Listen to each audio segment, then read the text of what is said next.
It is Monday, April 13th, and this is our coronavirus update for Westchester County. We're here today a little earlier than we normally would be at 2 o'clock. We're here at just after 1:30 because the governor will be making an announcement at 2 o'clock, along with the governors of neighboring states, New Jersey, Connecticut, Rhode Island, Pennsylvania, Delaware. So that's obviously a very important announcement to be made. We'll try to give you an update on our Westchester business and be done so that you can watch the governor at 2 o'clock. We begin by remembering the people that we've lost and put a face on what is an invisible element of our society. The changes that have come about over the last month and a half have been dramatic, but the most dramatic effect is the loss of people that we know and love. Fred Gallo, who's a longtime baseball coach at Iona Prep, was lost in the last few days to the coronavirus. Detective Billy Sullivan of Yonkers, who was a right hand to Mayor Mike Spano, was lost to the coronavirus. Joanne Amico in Portchester, I would see at the Portchester Senior Centers every time I visited over the last 15 years. These are friends of ours, neighbors of ours who we've lost, and we honor them as we do former Assemblyman Richard Brodsky, Councilman Glenn Bolito from Eastchester, Bronxville resident, Peter Plotty of Mount Vernon, and hundreds of other people that we've lost during the context of this contagion. We are flying our flags at half-staff in Westchester County and now across the state of New York in their remembrance, and we will keep the flags at half-staff in their remembrance. These were wonderful people that we got to know, they and all the others that are the faces of these statistics that we're about to share with you. And we honor their remembrance, and we hope that as we come through this, we'll never forget the people that we have lost because of this. As we do with our update, we'll cover some statistics in a second, just a few general points to be made. Since I was last with you on Thursday of last week, and we were off on Friday, Saturday, and Sunday, religious holidays in two of our major religions, we made the decision to close our Westchester County public golf courses. We made that effective for Saturday. As of Saturday, Sunday, and today, and throughout the course of the rest of this contagion, our public golf courses will be closed, unopened to play. Our parks are open, those that are normally open this time of the year. That would be our nature centers, our hiking trails, our trailways like the Bronx River Reservation and the North and South County trailways. The closing of the parks was controversial for some.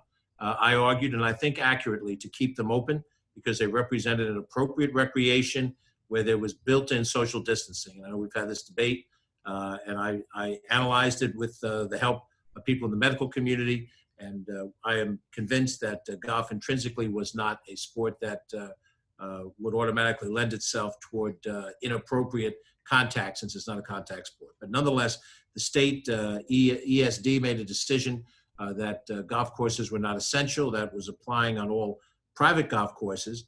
And then the state themselves made the decision to close down their golf courses. Rockland made a similar decision. So in the spirit of regionality, we did the same thing in Westchester County, and they are closed. In many of the decisions we have to make looking forward, we will act regionally in order to act with a single voice as much as possible through the tri-state area, the other states of the other states of the Northeast and New England. And we look to Governor Cuomo and his leadership and the leadership of the other governors on that regard. In keeping with that, there is a debate going on right now about school closings. The public schools of Westchester County are closed. All 44 school districts are closed, and they are closed for the bulk of April. The question at hand is, will they be closed to the end of June? We are in the process of assessing the opinions of the school superintendents who are in contact with the school board members, the parents, the teachers, the administrators of the various schools to seek their advice as to what to do. And they are trying to make the assessment about what the impact would be of keeping the schools closed for the rest of the academic season, which would take us to the end of June. What does that mean for graduating seniors? What does that mean for all students as they would seek to be promoted from one grade to the next? What types of things in the curriculum that aren't taught at the current grade level from mid-March until June that might have to be part of a fall curriculum at the next grade up when those students move on to fall session, if in fact we do get to open the schools in September, which we certainly hope we will be able to do. There are also major events such as graduations, to a lesser extent senior proms, things of that nature, that are all contingent upon the decisions to be made. The power to open the schools belongs to the governor of the state of New York. They are not my authority or the authority of the individual school districts. However, we've been asked to sort of solicit that opinion, and we've talked to various school superintendents today on a conference call. They're having their discussions internally. They'll give some feedback. And Westchester's feedback, along with Suffolk County's feedback, and Nassau, Rockland, Putnam and Dutchess, all of that will hopefully inform the governor's decision about what is done. And certainly, whenever those announcements are made, we would expect the governor to make it, but I'll certainly reinforce it when we do our Westchester County update. We want to highlight that the hotels of Westchester County have shown a very generous side to them. They are going through a very difficult time right now financially as the tourism industry, hospitality, business travel have ground to a halt. And they're experiencing deep financial impacts for that. However, with available sleeping rooms, they have made a program available to the various healthcare workers who are working round-the-clock shifts, and it's called 10 Nights for 10 People. It's a free program by which a number of our hotels in Westchester County are providing free rooms for those hospital workers, the nurses, the orderlies, the technicians, the doctors, and we think that is a wonderful, generous thing that they've done. The Cambria Hotel in downtown White Plains has launched that program. Their program is across the board. They're tying into the Westchester Medical Center. The Comfort Inn and Suites is also working with Westchester Medical Center on a 10 for 10 program. Doubletree in Tarrytown by Hilton is partnering with Phelps Hospital in Sleepy Hollow. The Holiday Inn in Mount Kisco is working with the Northern Westchester Medical Center, with the Marriott Westchester, the Hyatt House, all of which are participating in this program to provide free accommodations, overnight accommodations for our healthcare workers. That is a very generous thing that they're doing. And hopefully when we restart the engine of our economy, all of us in Westchester County will remember that generosity and show our appreciation for what they're doing. We also want to mention that it's very important for us to follow CDC recommendations. While I'm communicating with you now, you don't see me with a mask on, but the CDC has recommended that we wear masks and gloves out in public. And while it's an additional item to carry with you, I can't say I've remembered it every time I've left the house, but it's important for us to understand that we're trying to slow the contagion, and we do that by following reasonable recommendations.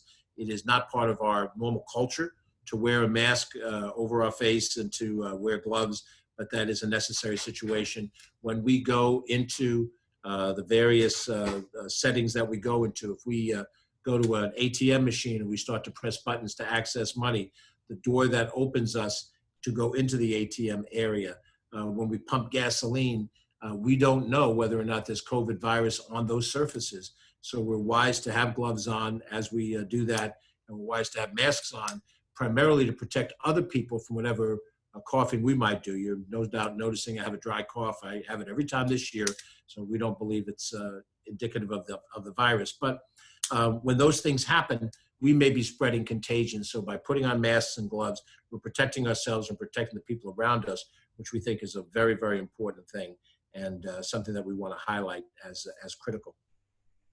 We also want to highlight that our testing centers are down today. We're suffering some very terrible weather right now in the region. It is expected to be a one-day situation where the wind and the rain is pretty intense. The Glen Island Testing Center is closed. The Westchester Medical Center is closed. And the closure of both of those two centers will reduce our testing numbers overnight, which means when we get to our statistics tomorrow, we will expect to show much less positives and much less overall people tested. But that will all be part of what we'll deal with day to day as we try to test as much as we can. We have tested more people in Westchester County per capita than any other jurisdiction in the state and perhaps in the country. Right now, we have tested 59,462 people. That's almost 60,000 people. That would be all the people of Rye City, Rye Brook, Larchmont Village, Mamaroneck, unincorporated town, Pound Ridge, Buchanan, North Salem, all together. But at 60,000, we're still just shy of 60,000. We're testing, still a fraction of the overall county of 1 million people. And those jurisdictions that are larger than us, Nassau County, Suffolk County, New York City, they have not tested similar percentages of all the people. But the more we test, the more we find out the spread of the contagion, the more we're ready to isolate as is necessary and hopefully reduce the spread. We'll talk about that in just a second. We will be coming out on Wednesday, on my Wednesday briefing with you. I will cover our plans to help small businesses apply for Small Business Association loans, administration loans, the Paycheck Protection Program, PPP, the Economic Injury Disaster Loan Program. All of these have, funky acronyms, but these are two programs made available through the federal government that will help small businesses get loans or grants and help individuals get paychecks. Bridget Gibbons, who's head of our economic development team, is working on the final touches for how we're going to utilize a squadron of volunteers that have stepped forward. We're told over 300 individuals who will be available to help small businesses apply for these loans, get through the paperwork requirements that exist, and hopefully help them successfully qualify for that program. I also want to highlight that we have a program in Westchester County, the WIC program, that assists people as well when we're dealing with their needs. And the WIC program has really gone through some significant effort and significant expansion. And we want to highlight that 574 remote appointments have been made this week alone. The participants are making themselves available of the benefits that apply, and hopefully we'll be able to help them as they deal with the issues for a host of things in social service programs that will be beneficial to them. And so with the WIC program, with our economic development efforts, our testing efforts, dealing with social distancing as much as possible, we are trying our best as a county to have some impact on this contagion. And I think it's fair to say we're seeing some initial signs that are positive.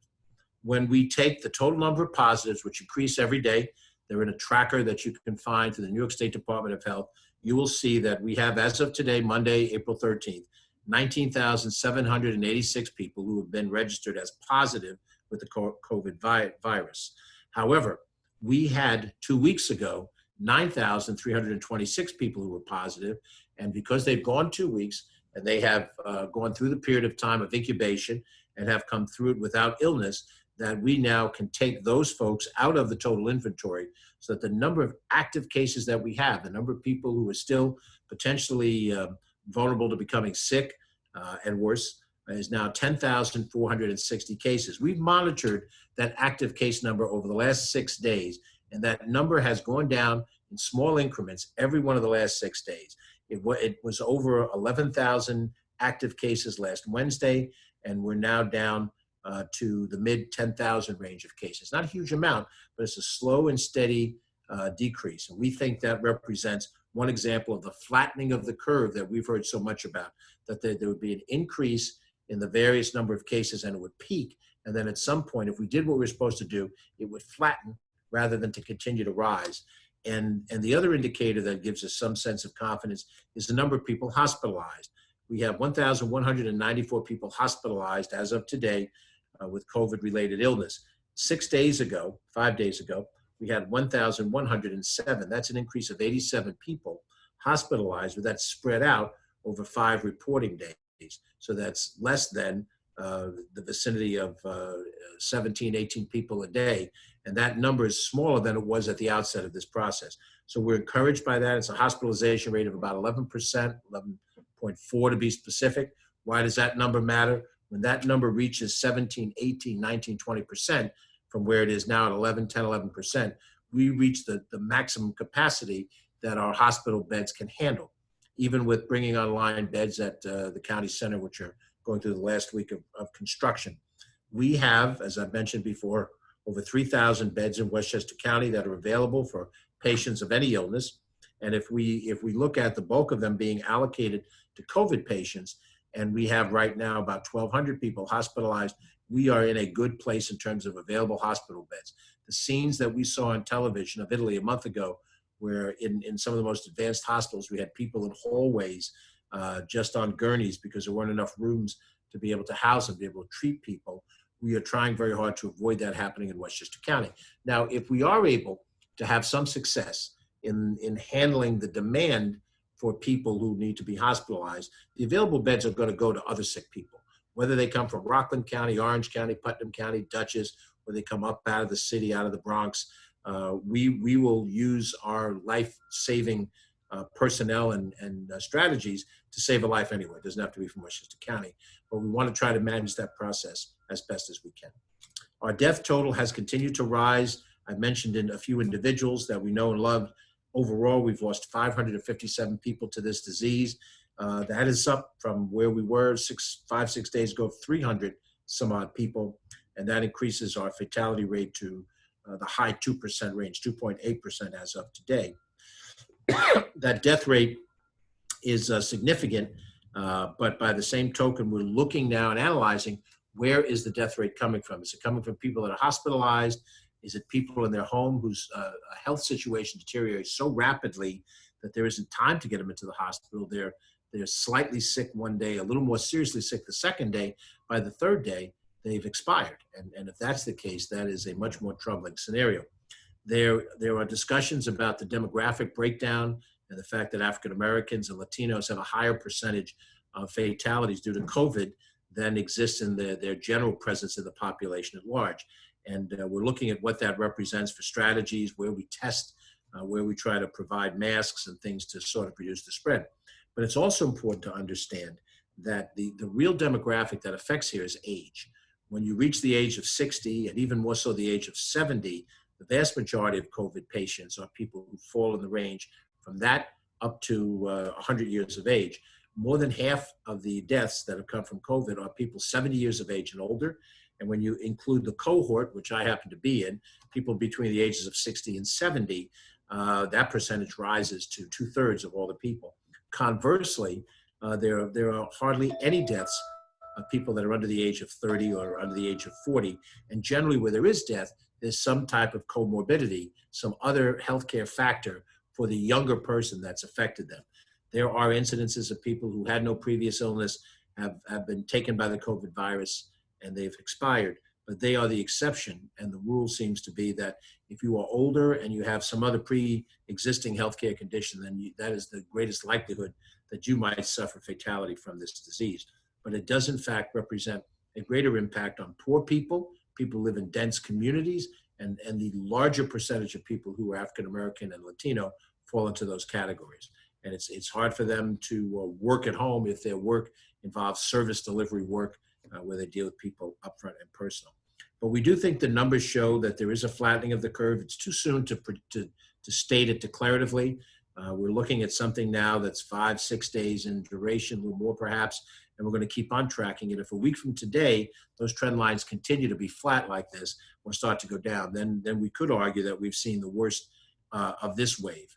There are scientists that talk about what a second wave might look like and what the difficulties might be in accordance with all of those different things. We just want to highlight as well within our home community that we are dealing with a very severe wind and rainstorm that is going on right now in Westchester County. The weather report tells us we will experience high winds and heavy rains throughout the course of the day into the early evening. I'm not sure when it's going to stop, but we're concerned about power outages and how many people will be affected by them. We have a series of numbers that represent number of customers that are out. Con Edison, which serves the bulk of Westchester County for electricity, had, as of earlier today, over 9,000 customers that were out of power. The highest numbers from Cortland, Briarcliff, Mount Pleasant, Sleepy Hollow, Yonkers, and Yorktown, and that's the western side of the county from the north to the south. And NYSEG, New York State Electric and Gas, which serves the northern tier of Westchester County and works over to the eastern side of northern Westchester. They have 5,400 customers that were out, and the highest numbers are Yorktown, Somers, Lewisboro, and Bedford.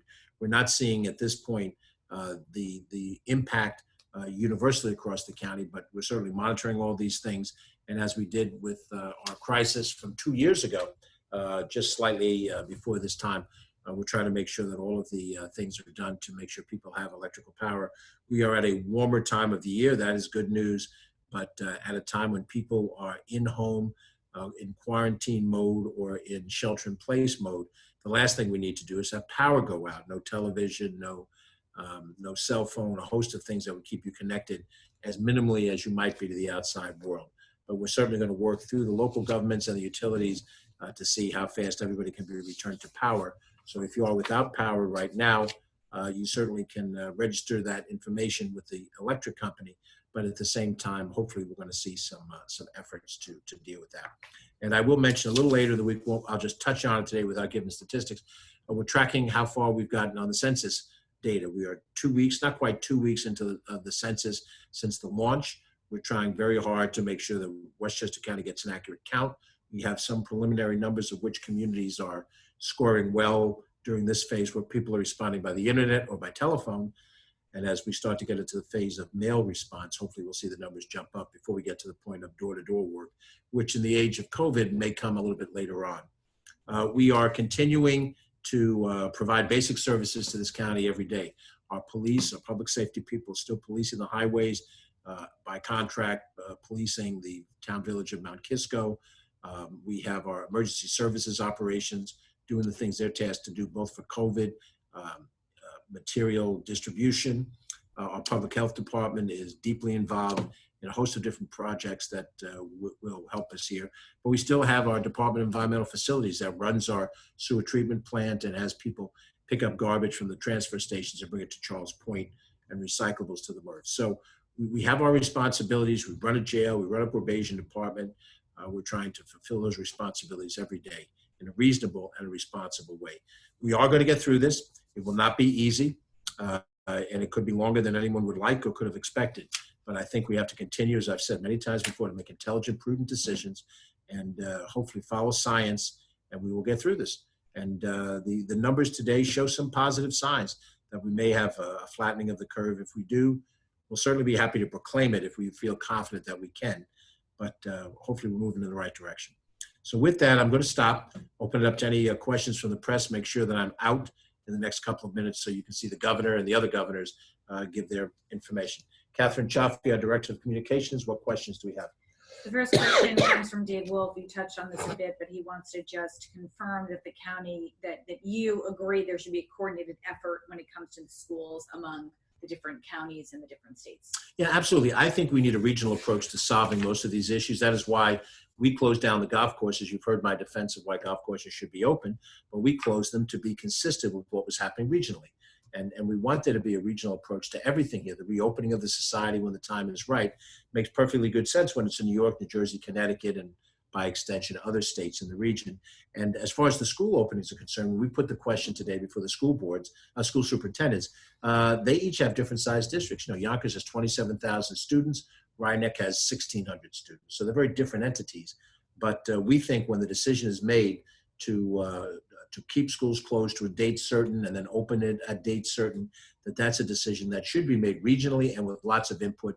I'm trying to correlate the input from Westchester County schools to share at the table with my colleagues from Putnam and from Dutchess, from Rockland, Orange counties, Nassau, Suffolk as well. So there's not just an arbitrary decision. You know, look, any of us in public office would love to be able to make an announcement, something that's newsworthy, something that's good news. I think that every public official would like to do that. I'm not going to do that until I know that it's in keeping with where we are regionally. And I don't fault anybody else, but I think that's the most honest way to work at it, and it will be a regional announcement whenever it's made. Okay. The next question comes from the Journal News. Considering the weather today, what impact is this having on the testing sites and on the work being done at the county center to set up the temporary? Well, it's closed the testing sites. We haven't checked the work that's being done on the county center. Half of the rooms are inside. So I assume there's no impediment to continue the work on the inside locations. And what I saw, tenting looked very substantial, looked more substantial than you would expect to find, but perhaps there are some, minimal delays on the outside rooms, which is about a 50-50 split between what's inside and what's outside. I suspect that if it slows down part of the operation outside, I still don't think it'll change the calendar of being completed by Friday. And of course, this is not a multiple day storm. We expect it to clear through today, and by tomorrow we'll have good weather. So we should be back on track from the storm standpoint. And we hope that the testing sites will be up tomorrow, because there seems to be no reason for them not to be up once we know that the weather situation is resolved, as it will be by the end of today. Okay. And the last question comes from Chris DeLorenzo from the Grover Towns Enterprise. Some people think that using leaf blowers is spreading the virus. Greenberg sent out an email saying that the county determined that leaf blowers don't advance the virus, but some villages and towns are still issuing local state of emergencies, telling people not to use leaf blowers. What is your opinion of the situation? Do leaf blowers spread the virus? Well, the county hasn't issued any across the board advisory regarding leaf blowers.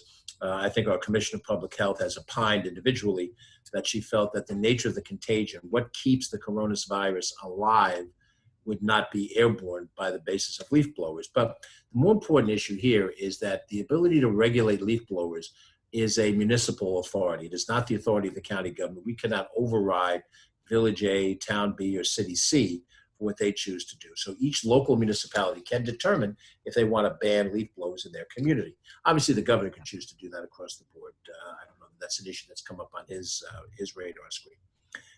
The fact that it kicks up a certain amount of dirt and dust and what have you irritates people who are nearby.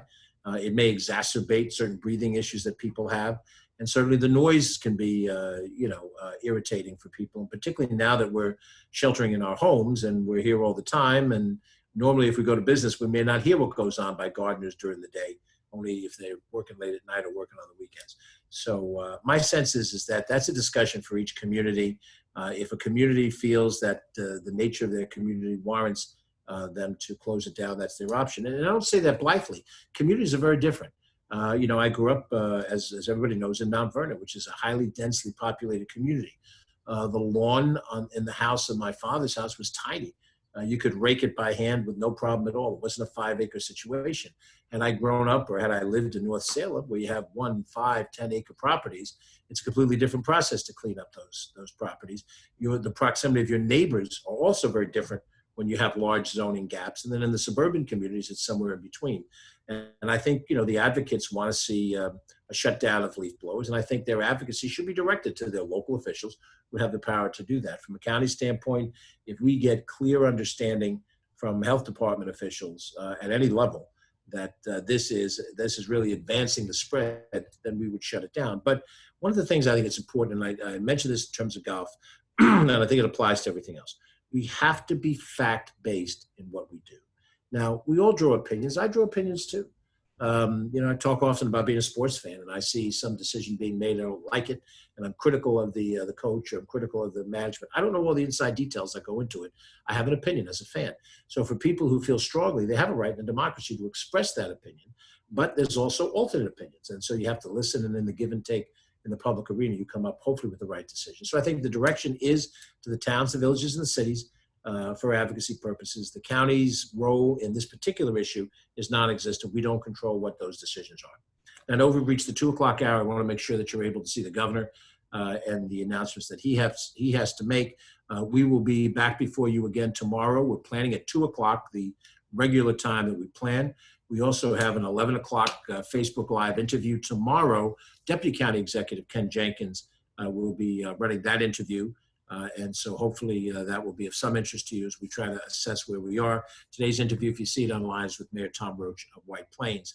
And then also later today, while the press and the citizenry may not be involved in it, we have our every other day conference call with municipal officials, the local officials in the town, village, and city level. And we're going to run over some issues with them, seek their feedback, and to try to work as collegially as we can going forward. That'll be a little later this afternoon. So we wish you all a good day. It's a rainy day, another reason to stay inside the house, and another reason to be safe with you and your family. Thank you for watching. Have a good day. We'll see you tomorrow.